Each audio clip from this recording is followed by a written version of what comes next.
Well, hey guys, welcome to Bowhunting Soul. Okay, today I'm going to review probably the cheapest deal on Amazon as far as a recurve bow or a traditional bow goes. This is the Kainokai, it's K-A-N-O-K-A-I, recurve. Okay, stand back a little bit here. Now, this bow is, just like with Amazon, okay, they don't really want you telling the prices of stuff because I'm going to leave an affiliate link for this bow. I'm going to get into this bow. This is going to be something that I thought I was not going to like, but it's really surprised me. Now, before we get any further, okay, let's talk about the kind of the ideals behind one of these like super cheap bows that you might get off of Amazon. I know a lot of people get kind of upset about the fact that you buying this stuff like ridiculously cheap. The people that import these and sell them on Amazon, they're not paying the 11% Pittman Robertson excise tax. They kind of skirt around that. That's an issue as a conservationist, as a hunter, that kind of thing. But my take on it is, okay, that people are going to buy these bows regardless. And my take also, and I'm not trying to justify it one way or another or anything like that, is that by the time they buy this, they're also going to buy arrows. They're going to buy arrows locally, quiver locally, broadheads, field points, that kind of stuff. So yeah, if you want to get away from the quote unquote, China junk, and this is not junk, by the way, this one, there is a lot of junk out there.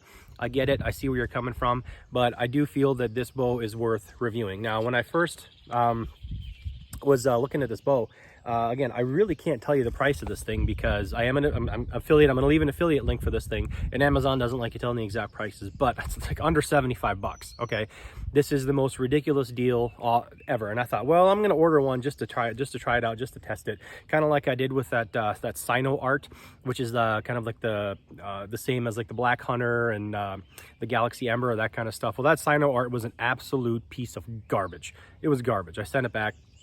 And that was more money than this. So I'd heard about this bow. It looks pretty sweet. And I thought, well, it's not going to hurt. So the bow obviously doesn't come with a quiver. Okay, that's my Selway on there. What it does come with is, well, just like you see here, I didn't do an unboxing for it. You got an aluminum riser. It's a painted aluminum riser. The fit and finish isn't bad on it, actually. It's not bad. There are some tooling marks here and there, not that big of a deal.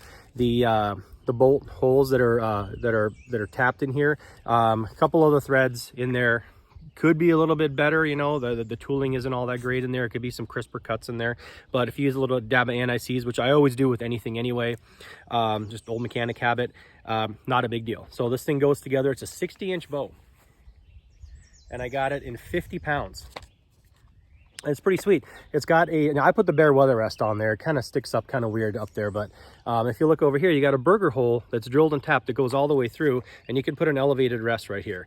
There's also holes up here for stabilizer, and there are two tiny little holes over here that are drilled and tapped for if you're going to use a like a bow mounted quiver or any kind of side accessory or anything like that. So other than that, I mean, the bow went together really fine. The string is like a cheaper string. It's nothing crazy. I reserved it.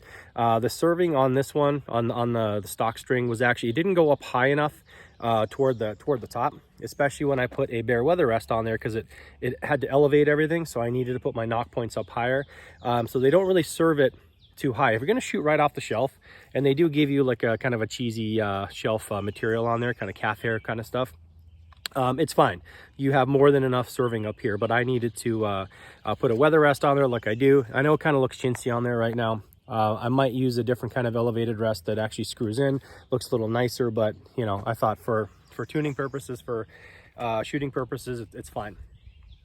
So the other part is this grip. Not a big fan of it. This is actually a little too narrow. So when you grip it, it actually almost leaves a little bit empty. It doesn't fill your hand up here, and it squeezes your palm over here because this opening is just so narrow. But I mean, a quick call to any of the online places where you can get like a Jaeger grip or something like that, and it's going to be fine. Right now, it's like a really high grip. Okay, I mean, this is like a Glock grip, which, if you're a Glock fan, hey, fantastic. If you can't shoot those damn things worth a damn without doing one of these to actually point straight, that's what it feels like with this. This is a really high wrist. You almost have to break your wrist forward, and even when you do, you get a little bit interference over here. It's just too narrow. But again, I got this bow just the other day, put it together. I put the paracord string puffs on there. You can tell they're not even like puffed out yet. Okay, put my nocks on there. Right now they're about 5/8, just a little, somewhere around there. And I don't have a full tune on this thing yet. So these are 400 spine arrows. They're about 30 inch or maybe just a touch under, with a 100 grain brass. And right now I'm actually still tuning at the range as we speak. So I've got 175 grain and a 250 grain arrow. So with that being said, this is not a bad bow. I still haven't gotten it totally quieted down. I've got brace height about 8 inch. Like I said, it is a 60 inch bow. I can kind of draw it back for you.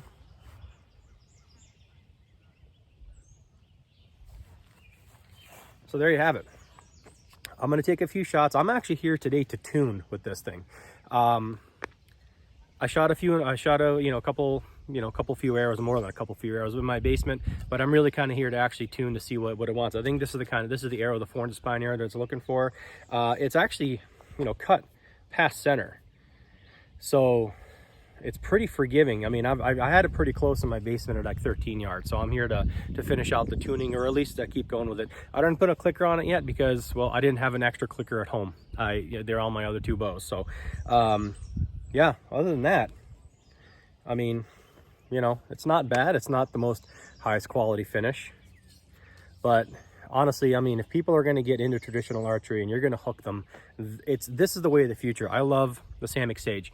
Nothing wrong with the Samick Sage. Nothing wrong with a good quality Black Hunter and Galaxy Embers and that kind of stuff. But there is a lot of garbage that comes out of there, and I thought this was going to be one of them, and it really, really surprised me. Another thing is that this is a fast bow. I haven't had a chance to go to the indoor range where they have a chronograph there. And so I don't know, but right now these arrows are somewhere between depending on which tip I have on there, going to be between 575 and 650. So yeah, so I'm just going to actually tune on this just a little bit. No BS to you guys. The next clip you see isn't going to be like immediately right away. I'm probably going to play around with this for a little bit, and then I'll do kind of a wrap up and see how what kind of tune I got from it. And yeah, we'll just kind of go from there. But anyway, here's kind of a closer look, a little bit better. I know I got the quiver and all that stuff on there. So I got spider webs like all over me here for some reason. I don't know how spiders manage to swing all the way out here in the middle of open nothingness, which is why I hate bugs. But anyway, and you can tell, it's actually, the fit and finish is actually better, flush wise, as far as compared to the Samick Sage. Again, nothing wrong with the Samick Sage, nothing wrong with the Galaxy Ember or anything like that. But I think the way of the future, is some of the nicer looking bows like this. It looks a little more modern, a little sexier. I love the Samick Sage, but the newer bows that look a little nicer, like the Black Hunters, and then things like this, are kind of going to entice more people. And the more that people come in, the more they're going to buy all this other stuff. So again, you're kind of selling them the cow, but long term you're also going to sell them the milk too. So again, going back to the Pittman Robertson thing, that's maybe kind of one way you can kind of reconcile with yourself. That's all up to you. So anyway, I'm going to tune on this thing a little bit, and then I'll show you what I end up with. Well, all right, guys, it's looking like I'm pretty underspined for this one. I'm actually, so what I have right now is that it was like I think it's like 29.5, 30 inch, 400 spine, 100 grain brass, and 175 grain tip. Okay, and these are flying pretty weak. I'm telling you, I don't have a clicker, and I know I'm not quite getting to 27 sometimes on this thing, and it's flying pretty weak. I think I'm going to have to do some 340s. I kind of vastly underestimated the spine on this thing. So I'm going to take a few shots, but which I have been, but obviously these are not the right arrows for it. So between that and the grip, don't judge the shooting on this one. This is actually a very, very cool bow. I'm very, very impressed with. This is something I thought I was going to probably not end up liking and sending back. I'm going to keep it. This is going to be something that I keep because it's a very, very fast bow. I've seen some other reviews on there with chronograph results. Like I said, I don't have a chronograph result myself, so I'm not going to say, but I mean, it is a fast bow and it's pretty quiet. It's actually gotten pretty quiet. You know, a couple other things I can do is I can, you know, put some Velcro on here to, you know, get rid of some of the limb slap, you know, do a little bit better tuning on this thing. But I mean, it is actually a very, very quiet bow. I got a little bit of twang at the shot after the shot, but it's not, I mean, it's more than manageable. I'm very, very impressed with this thing. So I'm gonna, like I said, I'm gonna set up a shot here. It's only like 15 yards. Okay, and you can see me shoot, and then you can see me shoot, and then maybe you can see the arrow kind of coming off sideways. So we'll do the bear shaft first. And by the way, like I said, it's a little heavier poundage than I normally shoot. It's like 50 pounds. I know it's not heavy poundage, but it's heavier. So part of it's that, part of it's me with the clicker. I don't have a clicker on it right now. So don't judge these groups by, you know, how well the bow is going to perform. The bow is actually very, very good. Here we go. I mean, it came off sideways. It's very, very weak. Like it would need probably at least 100 grains off the tip.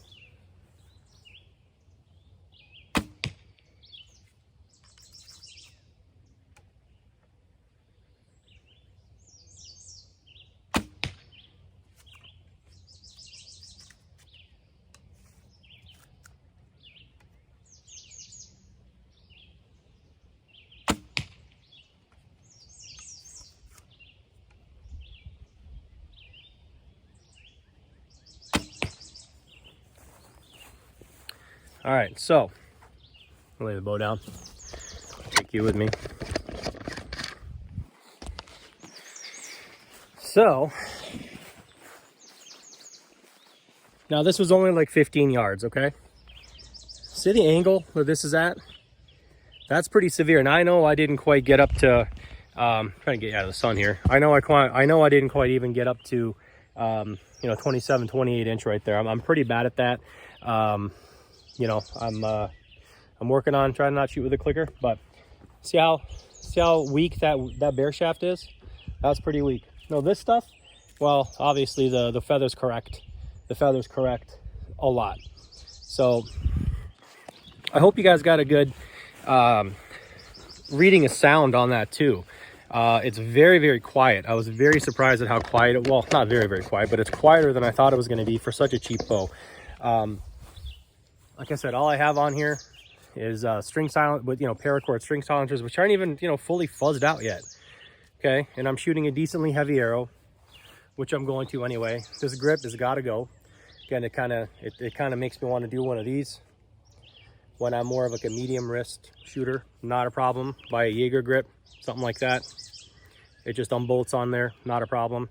So we're gonna see how this thing holds up. This thing is, I'm super impressed with something, the price of this thing, okay? Very, very impressed with it. I didn't think it was going to be that good. Like I said, there's some casting like bubbles and stuff here, not, you know, some casting marks here and there. And like I said, the drilled and tap holes, you know, there was a couple, you know, a thread and a half maybe that wasn't all that fantastic, but the bolts are super long. Nothing that like, you know, is going to be like, oh, they cross threading, you know, nothing like that.